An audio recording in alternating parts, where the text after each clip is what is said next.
জঙ্গলের ভিতর দিয়ে একদিন এক ভিখারি হেঁটে যাচ্ছিল। তার সাথে এক পাখির ধাক্কা লাগাতে তার ঝোলা থেকে অনেকগুলো মোহর পড়ে যায়। এতে পাখির অনেক রাগ হয়। সে বলে, কি ব্যাপার ভাই, তুমি অন্ধ নাকি? এত জোরে দিনে দুপুরে ধাক্কা মারলে যে আমার বড্ড লেগেছে। জঙ্গলের ভিতর দিয়ে একদিন এক ভিখারি হেঁটে যাচ্ছিল। তার সাথে এক পাখির ধাক্কা লাগাতে তার ঝোলা থেকে অনেকগুলো মোহর পড়ে যায়। এতে পাখির অনেক রাগ হয়। সে বলে, কি ব্যাপার ভাই, তুমি অন্ধ নাকি? এত জোরে দিনে দুপুরে ধাক্কা মারলে যে আমার বড্ড লেগেছে। ভিখারিটি তখন বলে, হ্যাঁ, আমি একজন অন্ধ। তখন পাখি মনে মনে বলতে থাকে, এই তো সুযোগ, এই সুযোগ বারবার আসবে না।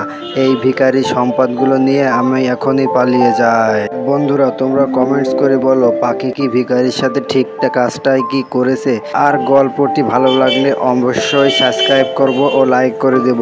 আর আমাদের চ্যানেলটি প্রতিনিয়ত সুন্দর সুন্দর ভিডিও আসবে, তোমরা সবাই সাপোর্ট করো।